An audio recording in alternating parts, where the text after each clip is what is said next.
salaamaaleykum mbooloo mi ñu ngi nuyu ku nekk turam ak santam tey nag ñu ngi fii ci quai de pêche Yoff événement bu am solo andi ñu fi événement bi lan la donc mooy ay géolocalisation yoo xam ne moom la ñuy monter pour les pêcheurs de Yoff lii xam naa cible bi njëkk a jël la mais incha allah bu lii réussir nañ fexe ba mu matale muy la nga xam ne tey jii dafa am solo trop ci wàllu napp mi parce que fii duñu toog at te waxuñu kii réer na ci géej gi walla kii réerul ci géej gi mais bu ñu amee lu mel ni nag xam ne ni ki fu mu nekk ci géej gi dinañ ko mën a localiser wax ne diw de mu ngi place nangam ñu mën ko seeti boo amee jafe-jafe foofu donc loolu am na solo trop ñuy ñaan mool yi nga xam ne tey ñoom lañ koy montel ñu téye ko bu baax a baax pour projet bi mën a law ba seen morom yëpp ku nekk am ci mënuñu nag lii te félicité ñu donc waa ministère de la pêche ak partenaires yi nga xam ne xam naa ñoom nañ ci ñëw ñoo àndax ñoom ci liggéey bu mel nii muy liggéey ba nga xam ne am na solo trop te yu ñëwoon représenter le maire pour ubbi seen atelier bi di leen wax ne lii wax fa dëgg yàlla am na solo suñu gox bi parce que comme ni ma ko waxee sànq tey jii bu kenn réeree dañu jël ay moyens yu bari di ko ci def dinañ ci am carburant dinañ jël énergie dinañ jël suñu temps bépp pour mën a seet kooku ba jot ko mais lii tey boo ko amee foo mënti nekk am jafe-jafe ñoom fi ñu toog fi dañu dem rek fekk la fa indiwaat la ci jàmm donc loolu am na solo mais tamit di remercier di féliciter donc les acteurs de la pêche de Yoff donc waa quai bi ñu ngi leen di remercier bu baax a baax bu ñu tuddee suñu ndiyaay le président rek donc Ibrahima Diène lépp matale na di leen wax ne liggéey bi ngeen di liggéey gis nañ ko au niveau de Yoff gis nañ donc niveau quai bi fa ngeen ko yóbbu moo tax donc la commune da leen di féliciter bu baax ci le travail bi xam ne moom ngeen di awaatu au niveau donc du quai de pêche de Yoff ba nga xam ne tey jii boo defee évaluation xam nañ ne quai wu Yoff moom bu nekkul premier kenn du ko jiitu donc loolu dañ leen ci féliciter di remercier comme ni ma ko wax le ministère de la pêche ak seen partenaires yi nga xam ne donc ñoo tax ba lii tegu di wax rek suñu mbokk mool yi lii ñu gën ko sàmm gën ko téye bu baax parce que tey bu fekkee da ngay dem géej di dem fa sori yow géej ndox la rek amoo fenn fuñ la li ñu naan géej amul banqaas yow nga am loo xam ne tey jii bu soobee yàlla foo mënti nekk rek loo fa am jafe-jafe ñii lay jël si dañuy ñëw jubal directement ba si yow donc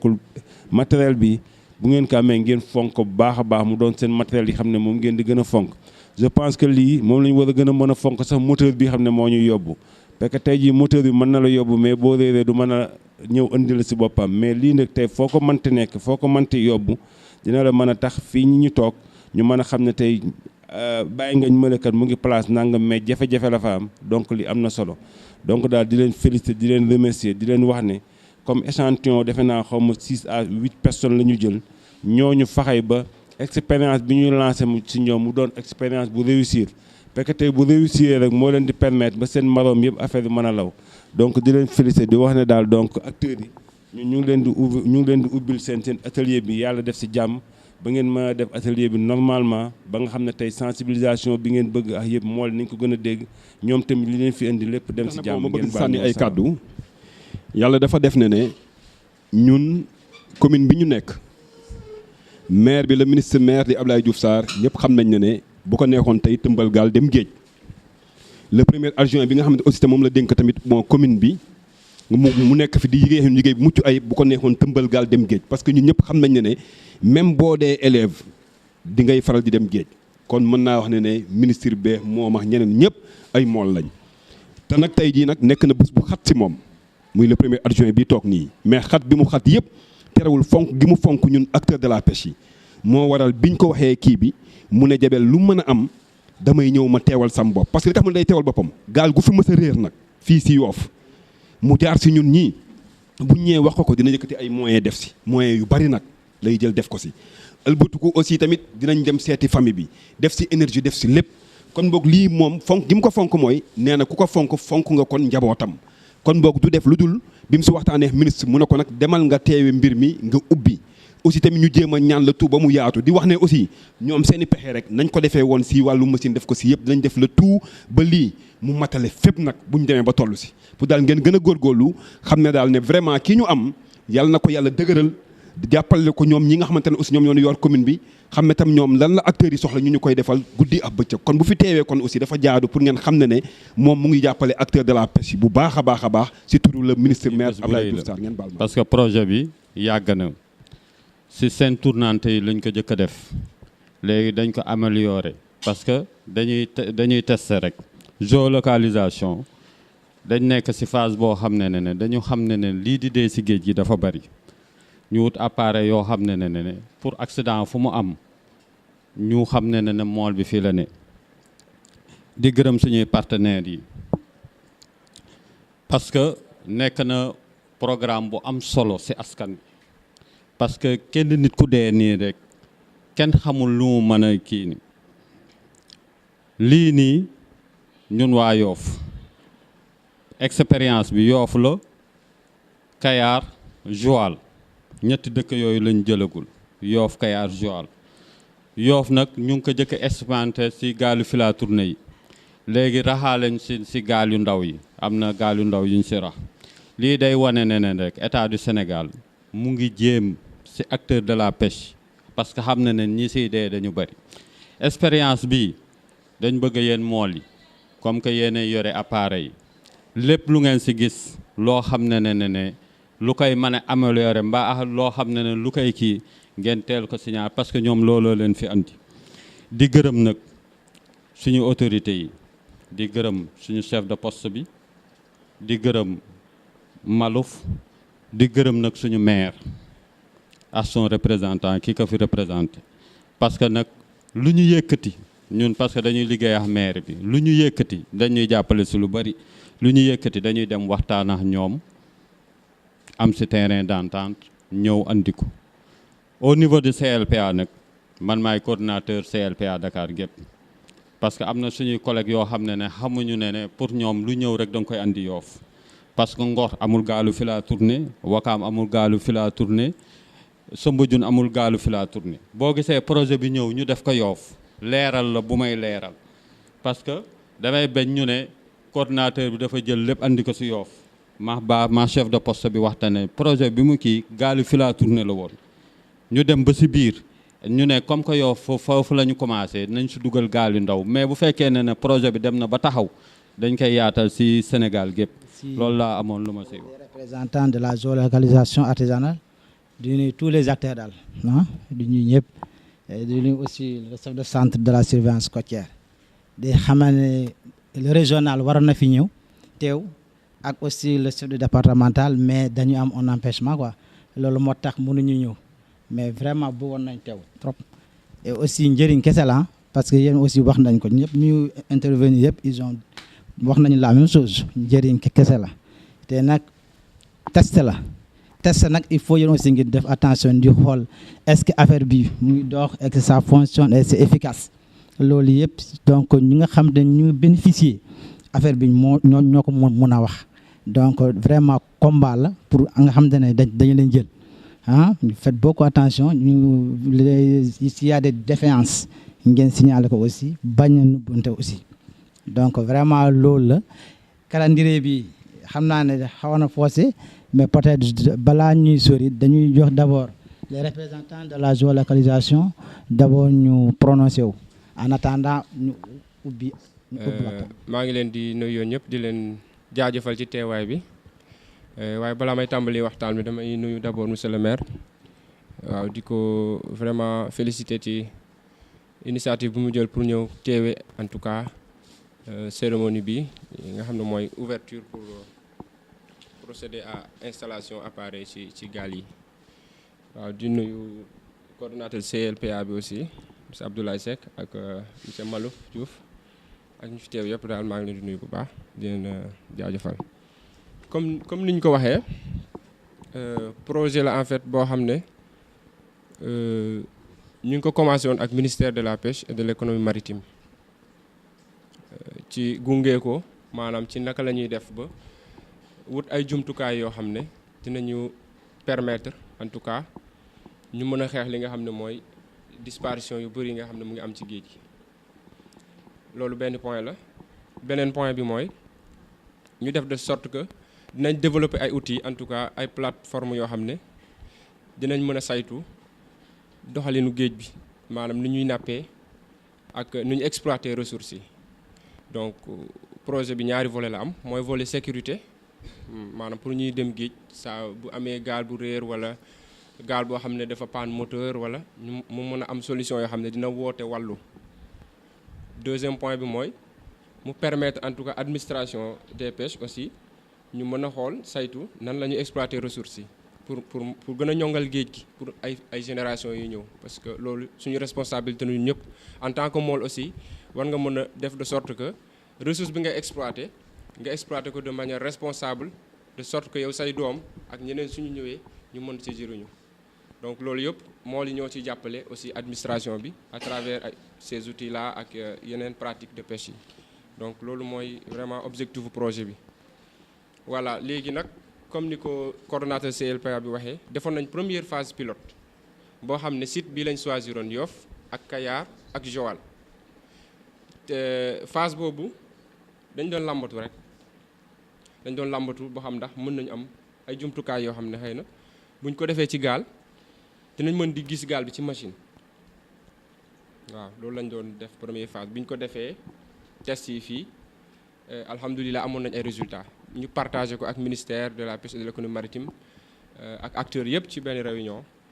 à la suite dinañu defal ay recommandations yoo xam ne mooy ñu fexe ba appareil boobu ñu def ci système boo xam ne day alerter parce que loolu moo ci amuloon système boo xam ne maanaam bu mool bi amee panne ci biir géej bi wala mu am accident wala leneen dina mën a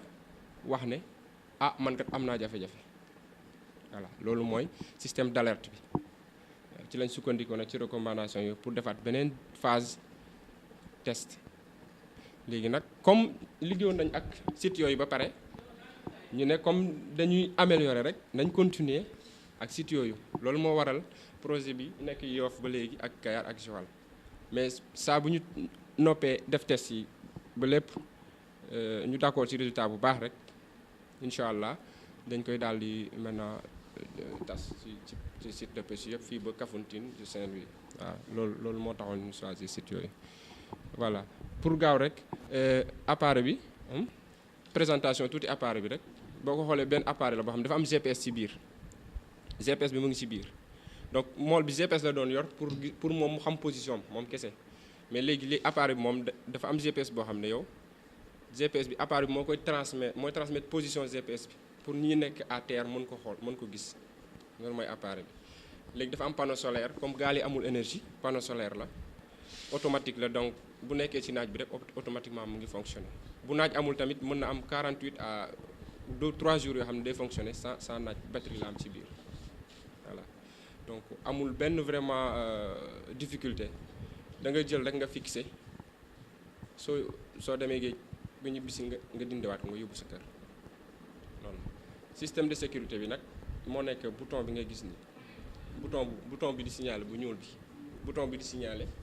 moom lañ ci intégré nga xam ne mool bi saa su amee jafe-jafe rek bu paanee wala kii moom lay bës waaye du boo ko bësee rek mu ñëw ndax boo ko defee nit ñu bari mën nañu laal mu ñëw mu nekk fausse alerte bu ko defee autorités yi mobiliser ay ressources dem fekk du lekk loolu moo tax ñu def de sorte que da nga koy appuyer au moins 10 secondes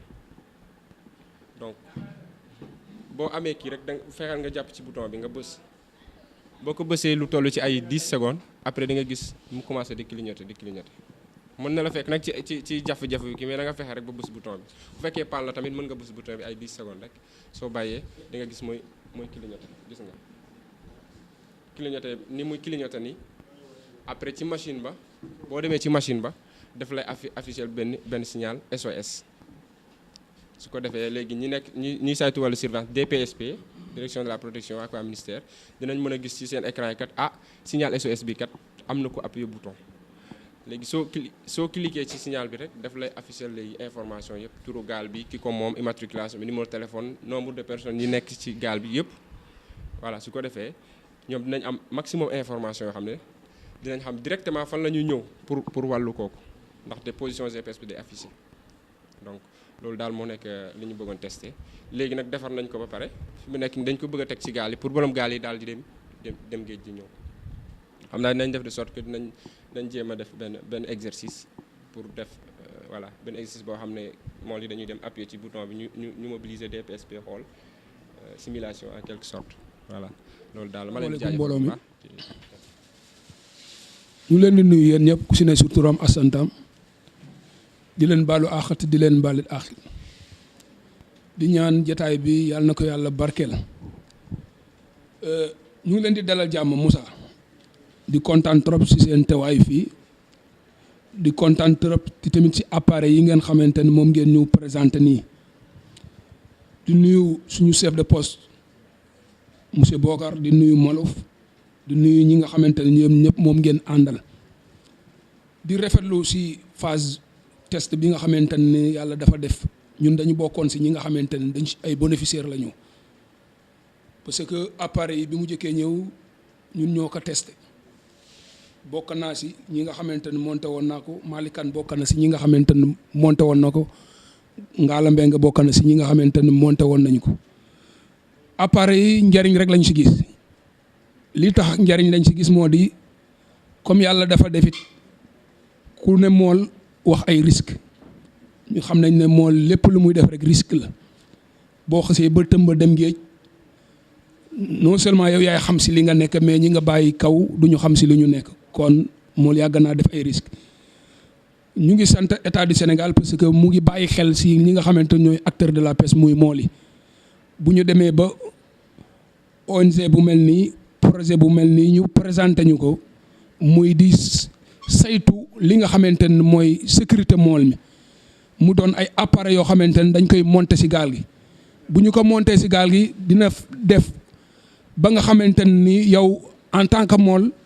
fépp foo xamante ne nekk nga fa rek ba boobaa dinañ la mën a localiser kon appareil la boo xamante ni vraiment ñun kontaan nañu si parce que ñëw na si moment bi nga xamante ni moom lañ ko bëggee ñëw na si moment boo xamante ni moment bu difficile la parce que at mu jot ku si ne xam ne ne géej gi la bon ay mool dañu fay réer ay mool yoo xamante ni dinañ leen seeti kenn du xam si ban bërëb la ñu nekk kon bu yàlla defee appareil yi ñëw ñu monter ko def ko si gaal yi dinañu permettre non seulement bu mool desetee géej dinañu xam fan la positionné bu mool amee accident dinañu xam ne mu ngi bërëb sàngam dootuñu tëb nii rek dem di ko seeti ji ba mool bu demee géej paan wala mu guddee géej bu boobaa ñun dinañ xam ne buñ koy seeti ji position bi lañ koy seeti kon vraiment ñun ñu ngi rafetlu li nga xamante ne mooy appareil si moment bi mu ñëwee di leen féliciter di leen encourager di leen tàllal suñuy loxo di xam ne vraiment ñun pare nañu pour continuer di ànd ak yéen liggéey yéen vraiment rafetlu nañ ko kontaan nañ si wasalaamaaleykum. ñi fi teew ñëpp di gërëm autorités yi fi teew muy autorité communale yi ak administrative yi fi teew yëpp di remercier aussi ñi nga xam ne ñoo initié projet bi parce que vraiment lu am solo la ci wàllu mool parce que mool risques yi bari na actuellement fi ñu dem sori na risques yi bari na ba tax na am te chaque année dañuy am ay cas yoo xam ne nit ñu réer la ci géej ñuy mobiliser ay moyens énormes pour seeti leen mu nekk lu métti bu ñu demee nag ba am appareil yu mel nii ministère de la pêche def ko ak ay ñi mu àndal indi ko bëgg ko jox mool yi pour mool yi bu ëllëgee ku ci am problème dootu fi nekk du la wëri parce que foo amee problème rek boo réeree war nga am problème ñaanuñu ko yàlla na néew mais ku ko am problème rek ñu mën a xam ne yow yaa ngi place sàngam dootuñu fi nekk di see tax di def fu nekk bopp nañu tëj fa suñu bopp dañuy jubal ci yow directement seet si la muy loo xam ne nag mool yi ñoo ko bénéficié wu ñuy ñaan yàlla nag mu gën a yokku te nit ñi xam ne lii lu am njariñ la ñu respecté appareil yi sàmm ko bañ see fo ba nga xam ne bu ëllëgee bu ñu amee problème matériel bi du am benn problème boo xam ne dina mën a indi problème si géej nañu sàmm matériel bi ñi nga xam ne dañ koy installé Sénégal ñu sàmm ko respecté ko ba nga xam ne ni ñuy respecté seen GPS yi noonu la ñu war a gën a respecté sax appareil yi loolu daal la ñu amul leen dénkaane boo xam ne dañ leen ko doon def te xam ne lii nit amul lu raw sécurité moom nit amul lu ko raw bu ñu la indilee nag loo xam ne lii dalay protéger pour ëllëg da nga koy fonk. di leen di sant di leen gërëm di leen baal wax di leen baal wax di gërëm monsieur le maire Abdoulaye Diouf Sarr di gërëm aussi administration comme Malouf ak Ba ñu ngi leen di sant di leen gërëm ndax itam topp ngeen si mbir mi ba mu egsi fii UCN aussi ñu ngi leen di sant di leen gërëm ndax vraiment seen mbir mi bañ ko yoree ba tey amuñu jaaxle li ñuy ñaan rek mooy ñi nga xam ne ñoo ko yor ñu fonk ko lool pour que ñeneen ñi nga xam ne bi ñoo si topp ñu war si mën a am ndax ku lay sàmmal sa bopp defe naa ne warul la gën a bëgg sa bopp te defe naa ne loolu moo tax mu jóg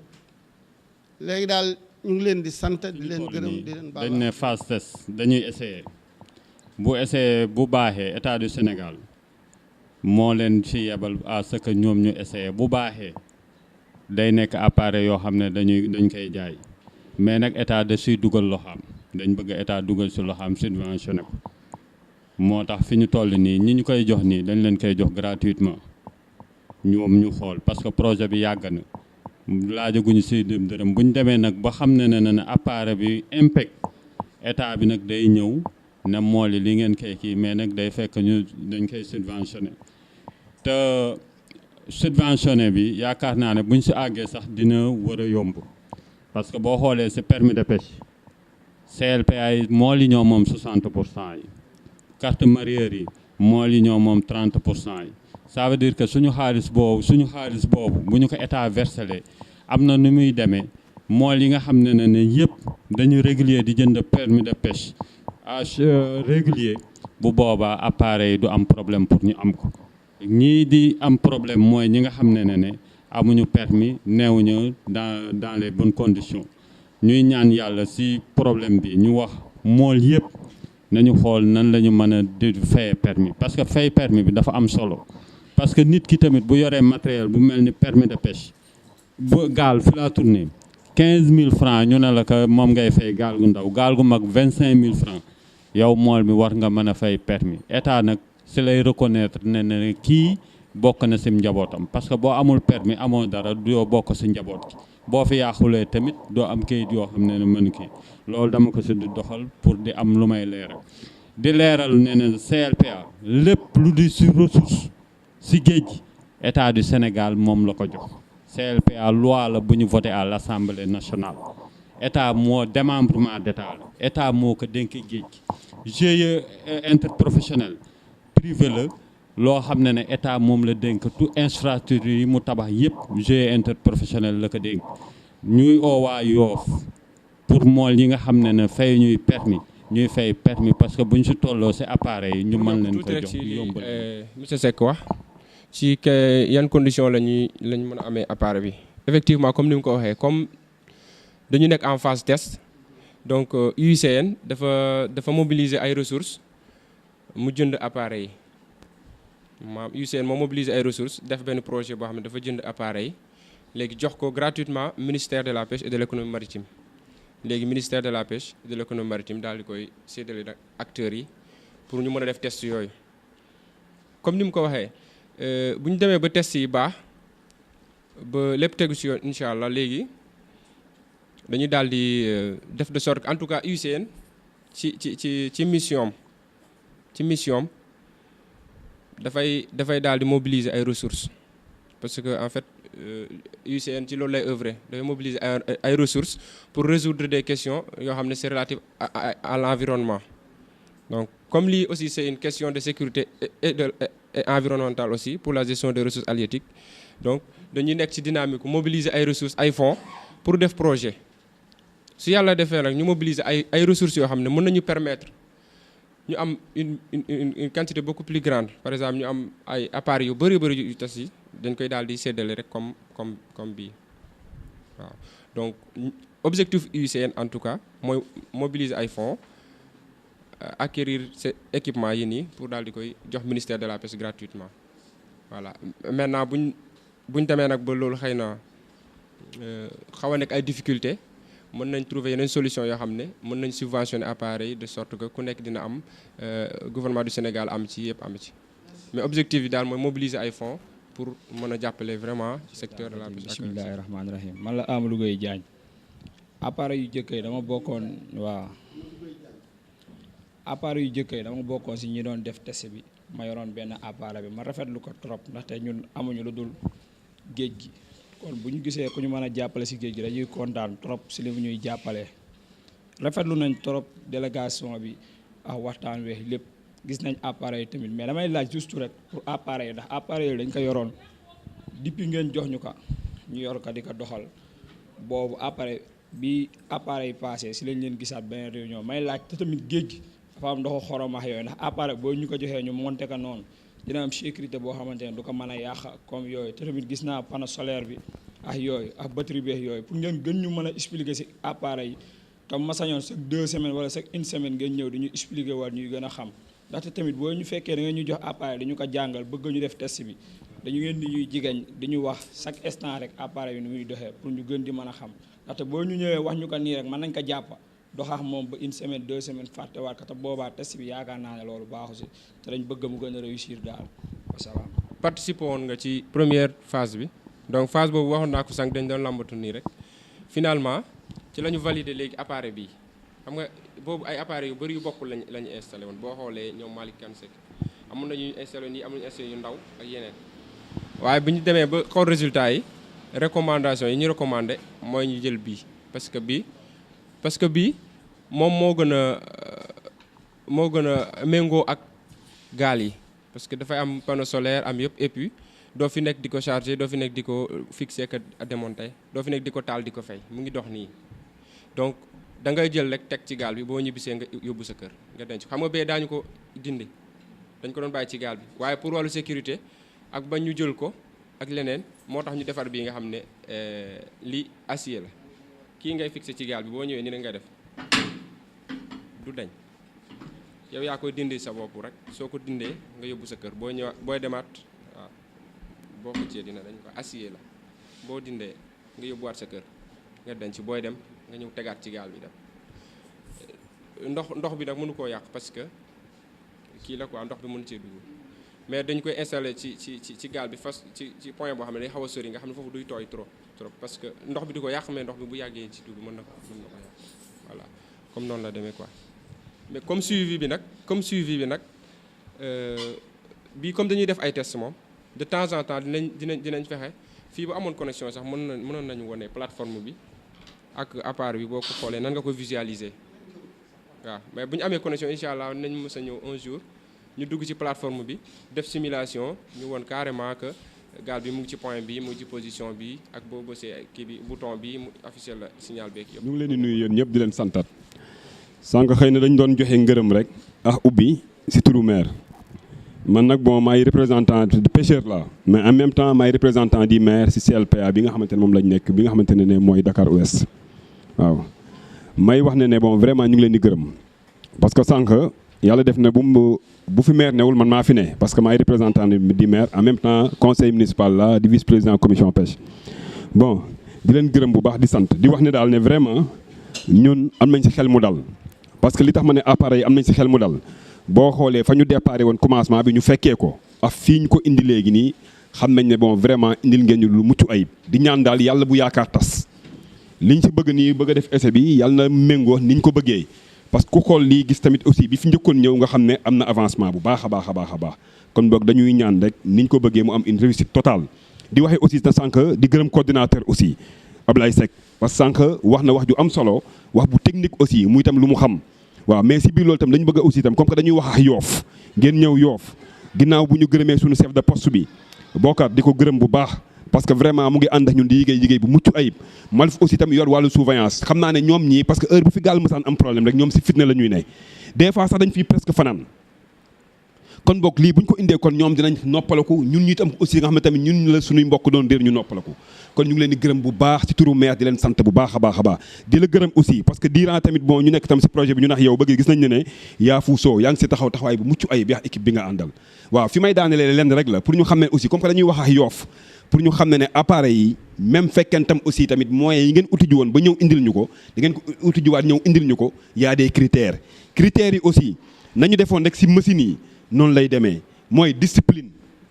ba nga xamante ne ki nga xam ne dafa yor surveillance li muy bañ nga xamante ne aussi mu nekk ay règlement nekk ay texte ngeen maytu ko ki nga xamante ne aussi tamit si wàllu permis ne dañ ko war a fay nañ ko fay parce que aussi tamit képp koo xam ne da nga fay daaw déwén nga ne doo fay da nga fay ren déwén nga ne doo fay parce que da nga bëgg a fay parce que appareil tax nga bëgg a fay jàppel ne ñoom bu ñu tàppee seen ordinateur dañ xam ne fayoo daaw jéeg fay nga daaw fayoo ren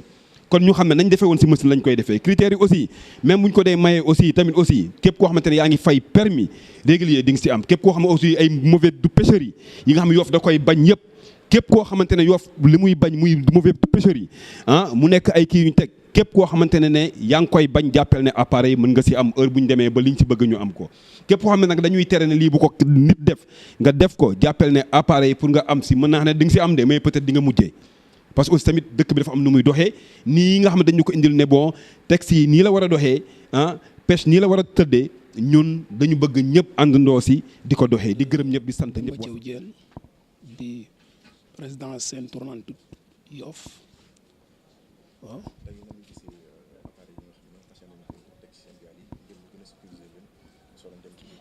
waaw appareil yu ñu rafetlu la. ndax ñëw na si moment boo xamante ni moment bu dal la moment boo xamante ni ñun en tant que mool moment boobu lañ ko bëggee parce que ku wax mool wax ay risques parce que si toutefois nga dem géej yow di nga xam si li nga nekk mais bu boobaa sa famille du ñu xam si loo nekk bon bu yàlla defee ak suñu collaboration ak ñi nga xamante ne ñooy ministre de la pêche ñuy xalaat si wàllu sécurité mool kon mënuñu lu dul rafetlu ko parce que non seulement bu jëkkoon mool bu xasee ba réer dootoo xam fan nga koy seeti mool day réer penku nga jaar saw di ko seet ak appareil yi nga xamante ni wàllu géolocalisation boo xasee ba monté ko sa appareil dina la permettre bu mool réeratee nga xam fan nga koy seeti jee kon moom ñëw na si moment boo xamante ni moment bu ñu bëgg la moment bu ñu soxla la parce que ku wax moment yi ñu toll nii xam ne réer bi métti na. lii sànku si mool dafa bari lii réer si ay mool dafa bari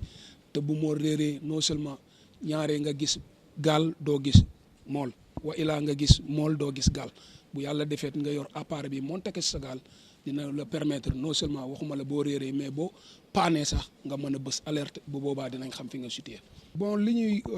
wax suñu mbokki mool yi moo di appareil la yoo xamante ne ñun ñëpp dañ si war a veiller maanaam sàmm ko parce que yombul. nañu ko sàmm boo xamante ni mu ñu yemale ko ak li nga xamante ne mooy suñu bakken dañ ko war a sàmm parce que appareil bi non seulement njëriñi mool bi ba pare njëriñeel képp koy xamante ne pêcheur la kon li ñu war mooy ñu sàmm appareil ba nga xamante ne dina utax yi nga xamante ne moo fi daan jaar daal appareil bi gis nañ si ay amélioration parce que boo xoolee lii am na yeneen appareil yu fi ñëwoon ñu def ak ñoom phase test gis nañ ne am na amélioration yu bari yoo xamante ni yokk nañ ko si parce que non seulement dañuy liggéey ak ñoom parce que lu ñu leen wax rek ne leen ne war nañ ko si yokk tamit xam nañ ne dañ ko si dolli nañ ko si ba nga xamante ni yi jiitu am na ay kii yoo xamante ni dañ boo xoolee genre yi balise la woon rek mu